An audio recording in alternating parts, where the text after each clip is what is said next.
नमस्कार दोस्तों। आज मैं आपके लिए लेकर आई हूँ संतोषी माता व्रत कथा। एक बुढ़िया थी और उसके 7 बेटे थे। 6 कमाने वाले थे, एक निकम्मा था। बुढ़िया माँ 6 की रसोई बनाती, भोजन कराती और पीछे जो कुछ बचे वो 7वें को देती, परंतु वह भोला भाला सीधा था, कुछ मन में विचार न करता। एक दिन वह अपनी बहू से बोला, देखा मेरी माता का मुझ पर कितना प्रेम है। वह बोली, क्यों नहीं, सबका जूठा बचा जो तुमको खिलाती है। वह बोला, भला ऐसा भी कहीं हो सकता है? मैं जब तक आंखों से न देखूं तब तक मान नहीं सकता। बहू ने कहा, देख लोगे तो मानोगे। कुछ दिन बाद त्योहार आया। घर में 7 प्रकार के भोजन और चूरमा के लड्डू बने।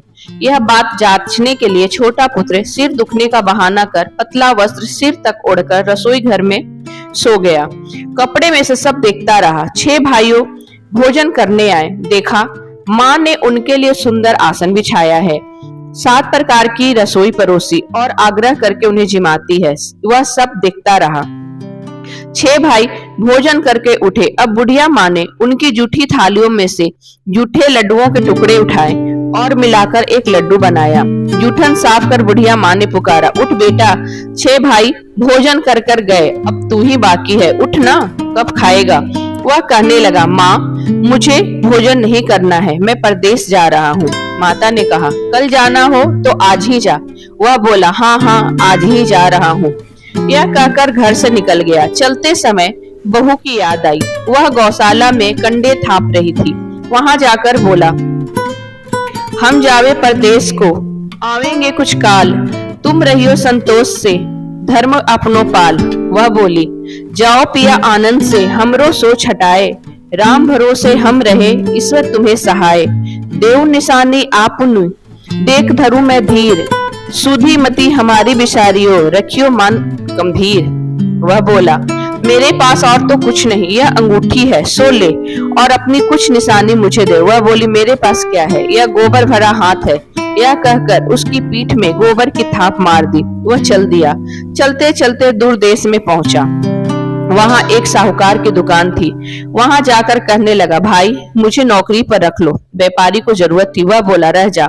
लड़के ने पूछा, तनख्वाह क्या दोगे? साहूकार ने कहा, काम देखकर दाम मिलेगा। साहूकार की नौकरी मिली। वह सवेरे 7 बजे से 12 बजे तक नौकरी करने लगा।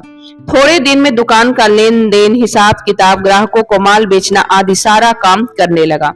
बाद में सेठ ने उसे आधे मुनाफे का हिस्सेदार बना लिया। 12 वर्ष में वह नामी सेठ बन गया। इधर सास ससुर उसकी बहू को दुख देने लगे। सारी गृहस्थी का काम कराते थे, उसे लकड़ी लेने जंगल भेजते। इस बीच भूसी की रोटी बनाकर उसे रख दी जाती और फूटे नारियल की नरेली में पानी। इस प्रकार वह दिन गुजारा करती। एक दिन वह लकड़ी लेने जा रही थी कि रास्ते में स्त्रियां संतोषी माता का व्रत कर रही थी। वह कथा सुन पूछने लगी, बहनों यह तुम किस देवता का व्रत करती हो और इसके करने से क्या फल मिलता है? इस व्रत का विधान मुझे समझाकर कहोगी तो मैं बड़ा उपकार मानूंगी। तब एक स्त्री बोली, सुनो, यह संतोषी माता का व्रत है। इसको करने से निर्धनता और दरिद्रता का नाश होता है, लक्ष्मी घर में आती है, मन की चिंताओं का भार दूर होता है, घर में सुख आने से मन में प्रसन्नता और शांति मिलती है, निपुत्रों को पुत्र मिले, स्वामी बाहर गया हो तो शीघ्र आवे, कुमारी कन्या को मनपसंद वर मिले, राजद्वार में बहुत समय से मुकदमा चलता हो तो वह निपट जाए, क्लेश की निवृत्ति हो, सुख शांति आवे, घर में धन जमा हो, पैसा जायदाद का लाभ हो, रोग दुख हो जाए और भी जो कुछ मन में कामना हो वह सब इस संतोषी माता की कृपा से पूरी हो जाए, इसमें संदेह नहीं है। वह पूछने लगी, यह व्रत कैसे किया जाए, यह भी बताओ तो बड़ी कृपा होगी। स्त्री कहने लगी, 1.25 आने का गुड़ चना लेना, इच्छा हो तो 5.25 आने का लेना या 1.25 रुपए की का भी सहूलियत के अनुसार लेना, बिना परेशानी, श्रद्धा और प्रेम से जितना भी बन सके सवाए लेना। 1.25 पैसा से 5.25 आना तक, इससे भी ज्यादा शक्ति और भक्ति के अनुसार लेना। प्रत्येक शुक्रवार को निराहार रहकर कथा सुनना। इस बीच में क्रम टूटे नहीं, लगातार नियम पालन करना। सुनने वाले कोई न मिले तो घी का दीपक जला उसको आगे रख या जल पात्र को सामने रख कथा कहना, परंतु नियम न टूटे। जब तक कार्य सिद्ध न हो नियम पालन करना और कार्य सिद्ध हो जाने पर व्रत का उद्यापन करना। 3 माह में माता फल पूरा करती है। इसमें यदि किसी के ग्रह खोटे हों तो भी माता 3 वर्ष में अवश्य कार्य को सिद्धि करती है। फल सिद्धि होने पर उद्यापन करना चाहिए, बीच में नहीं। उद्यापन में 2.5 सेर आटे का खाजा, इसी प्रमाण में खीर और चने का साग बनाना, 8 लड़कों को इसमें भोजन कराना। जहां तक मिले देवर, जेठ, भाई, बंधु, कुटुंब के लड़के लेना, न मिले तो रिश्तेदार या पड़ोसियों के लड़के बुलाना। उन्हें भोजन करा, यथाशक्ति दक्षिणा दे, माता का नियम पूरा करना। उस दिन घर में खटाई न खावे। यह सुन बुढ़िया के लड़के की बहू चल दी। रास्ते में लकड़ी के बोझ को बेच दिया।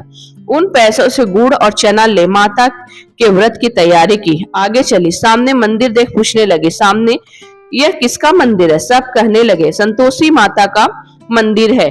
यह सुन मंदिर में जा माता के चरणों में लौटने लगी।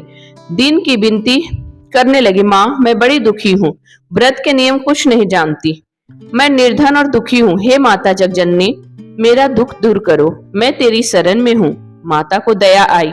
एक शुक्रवार बीता कि दूसरे शुक्रवार को ही उसके पति का पत्र आया और तीसरे शुक्रवार को उसका भेजा हुआ पैसा आया।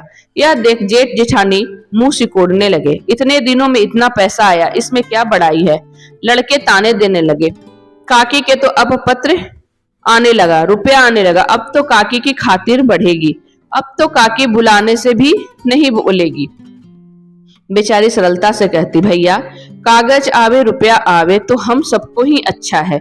ऐसा कहकर आंखों में आंसू भरे संतोषी माता के मंदिर में जा मातेश्वरी के चरणों में गिरकर रोने लगी।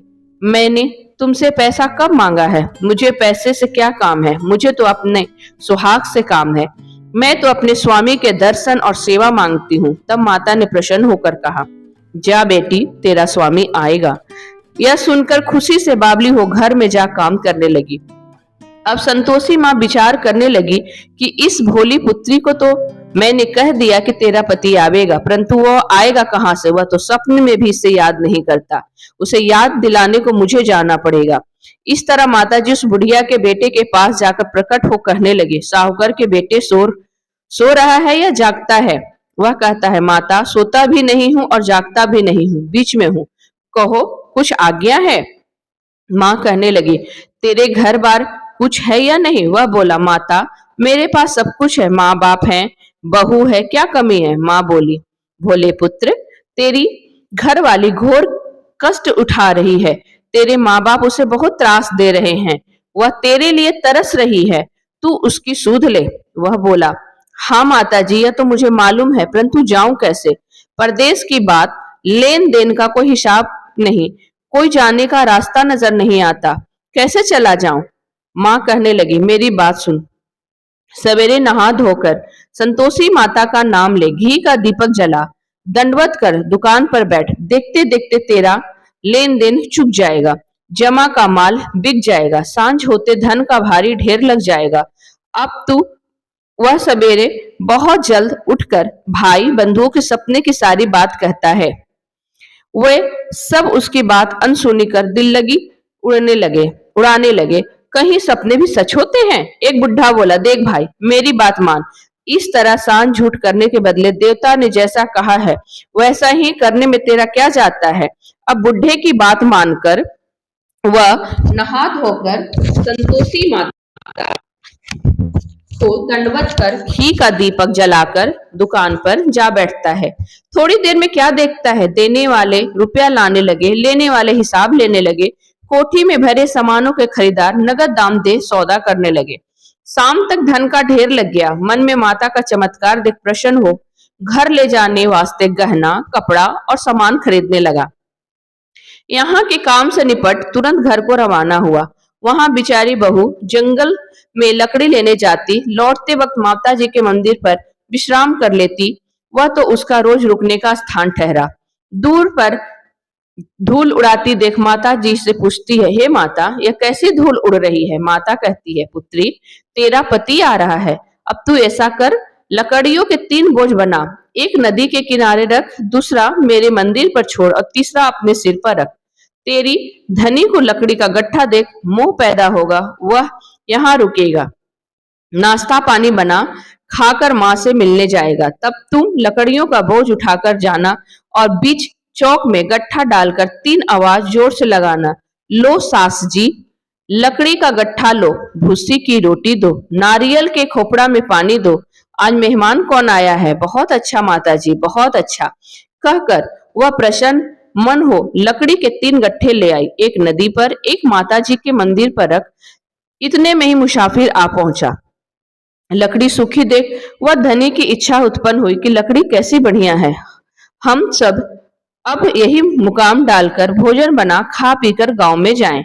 इस प्रकार रुककर भोजन बना खा पीकर विश्राम ले वह गांव को गया, सबसे प्रेम से मिला। उसी समय उसकी बहू सिर पर लकड़ी का गट्ठा लिए उतावली आती है, लकड़ी का भारी बोझ आंगन में डाल जोर से 3 बार आवाज देती है, लो सासू जी, लकड़ियों का गट्ठा लो, भूसी की रोटी, नारियल के खोपड़े में पानी दो, आज मेहमान कौन आया है? यह सुन उसकी सास बाहर आ अपने दिए कष्टों को भुलाने हेतु कहती है, क्यों बहू ऐसा कहती है? तेरा मालिक ही तो आया है, आ बैठ, मीठा भात भोजन कर, कपड़े गहने पहन। इतने में ही आवाज सुन उसका स्वामी बाहर आता है और अंगूठी देख व्याकुल हो जाता है। माँ से पूछता है, कौन है माँ? माँ कहती है, बेटा यह तेरी बहू है, आज 12 वर्ष बीत गए, तू जब से गया है तब से सारे गांव में जानवर की तरह भटकती फिरती है, घर का काम काज कुछ नहीं करती, 4 समय आकर खा जाती है। अब तू देख, तुझे देखकर भूसी की रोटी और नारियल के खोपड़े में पानी मांगती है। वह लज्जित हो बोला, ठीक है माँ, मैंने इसे भी देखा और तुम्हें भी देखा, अब दूसरे घर की ताली दो, मैं उससे रहूंगा। तब माँ बोली, ठीक है बेटा, तेरी जैसी मर्जी हो। यह कहकर तालियों का गुच्छा पटक दिया। वह उसे लेकर दूसरे मकान में जा, तीसरे मंजिल का कमरा खोल सारा सामान जमाया। एक दिन में वहां राजा के महल जैसा ठाट बाट बन गया। अब क्या, वह सुख भोगने लगी। इतने में अगला शुक्रवार आया। उसने अपने पति से कहा, मुझे संतोषी माता का उद्यापन करना है। धनी बोला, बहुत अच्छा, खुशी से कर, खुशी से ले। तुरंत ही वह उद्यापन की तैयारी करने लगे। जेठ के लड़के को भोजन के लिए कहने गई, उसने मंजूर किया, परंतु जेठानी अपने बच्चों को सिखाती है, देखो रे, भोजन के समय सब लोग खटाई मांगना, जिससे उसका उद्यापन पूरा न हो। लड़के भोजन करने आए, खीर और खाना पेट भर खाया, परंतु बात याद आते ही कहने लगे, हमें कुछ खटाई दे दो, खीर खाना हमें नहीं भाता, देखकर अरुचि होती है। वह कहने लगी, भाई खटाई किसी को नहीं दी जाएगी, यह तो संतोषी माता का प्रसाद है। लड़के उठ खड़े हुए, बोले, पैसा लाओ। वह भोली कुछ जानती नहीं थी, उसने पैसे दे दिए। लड़के उसी समय हट करके पैसों की इमली खटाई ले खाने लगे। यह देख बहू पर माता को कोप किया। राजा के दूत उसके पति को पकड़ कर ले गए। जेठ जेठानी मनमानी खोटे वचन कहने लगे, साला लूट लूट कर धन इकट्ठा कर लाया, चाचा को पकड़ ले गए, अब सब मालूम पड़ जाएगी जब जेल की रोटी खाएगा। बहू से यह वचन सहन नहीं हुआ। रोती रोती माता जी के मंदिर में गई और कहती है कि माता जी, यह तुमने क्या किया? हंसाकर अब क्यों रुलाने लगी? माता बोली, पुत्री, तूने अभिमान करके मेरा व्रत भंग किया है, इतना जल्दी सब बातें भुला दी। वह कहने लगी, माता भूली तो नहीं, न कुछ अपराध ही किया है, मुझे तो लड़कों ने भूल में डाल दिया, मैंने भूल से ही उन्हें पैसे दे दिए, क्षमा करो। माँ बोली, ऐसी भी भूल होती है? वह बोली, माँ मुझे माफ कर दो, मैं फिर दोबारा उद्यापन करूंगी। माँ बोली, अब भूल मत करना। वह कहती है, भूल ना होगी। माँ अब बताओ वो कैसे आवेंगे? माँ बोली, जाओ पुत्री, तेरा मालिक रास्ते में ही आता मिलेगा। वह निकली और पति आता मिला। वह पूछती है, तुम कहाँ गए थे? तब वह कहने लगा, इतना धन जो कमाया है उसका टैक्स राजा ने मांगा था, उसे भरने गया था। वह प्रसन्न हो बोली, भला हुआ, अब घर चलो। घर गए। कुछ दिन बाद फिर शुक्रवार आया। वह बोली, मुझे माताजी क्या उद्यापन करना है। पति ने कहा, करो। वह जेठ के लड़के को भोजन कहने लगी। जेठानी ने एक दो बातें सुनाई और सब लड़के को सिखाने लगी, तुम सब लोग पहले खटाई मांगना। लड़के भोजन की बात पर कहने लगे, हमें खीर खाना नहीं भाता, जी बिगड़ता है, कुछ खटाई खाने को दो तो चले। वह बोली, खटाई कुछ भी नहीं मिलेगी, खीर खाना हो तो खाओ।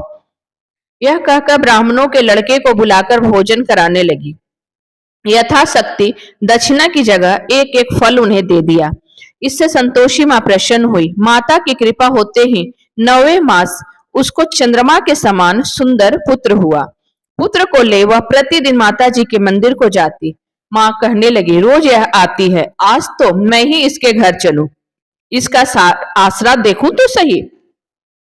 यह विचार माता ने भयानक रूप बनाया। गुड़ चना से सना मुख, ऊपर को सूड़ के समान ओट, उस पर मक्खी भिनभिना रही है। देहली में पांव रखते ही उसकी सास कहने लगी, देखो रे, कोई डेढ़नी डाकिनी चली आ रही है, लड़के इसे भगाओ, नहीं तो किसी को खा जाएगी। लड़के भगाने लगे, चिल्लाकर खिड़की बंद करने लगे। बहू एक रोशनदान में से देख रही थी। प्रसन्नता से पगली बन चिल्लाने लगे, आज मेरी माताजी मेरे घर आई हैं, कहकर बच्चे को दूध पीने से हटाती है। इतने में तो सास का क्रोध फूट पड़ा। बोली, मेरी राड क्या उतावली हुई, बच्चे को पटक दिया। इतने में माँ के प्रताप से जहां देखो वहीं लड़के नजर आने लगे। बहू बोली, माँ, जिसका व्रत करती हूँ वही असंतोषी माता है। इतना कहकर चटपट सारे द्वार किवाड़ खोल देती है। सबने माता जी के चरण पकड़ लिए। वे विनती करती हैं, हे माता, हम मूर्ख हैं, अज्ञानी हैं, पापिनी हैं, तुम्हारे व्रत की विधि कुछ नहीं जानती। तुम्हारा व्रत भंग करके हमने बहुत बड़ा अपराध किया है। हे जगत माता, आप हमारा अपराध क्षमा करो। इस प्रकार माता प्रसन्न हुई। जैसे बहू को प्रसन्न हो फल दिया, वैसे ही माता सबको फल दे। जो यह कथा सुने और सुनावे, उसके हर मनोरथ पूर्ण करो। हे करुणामयी माता, जय संतोषी माता। बोले संतोषी माता की जय। जय संतोषी माता।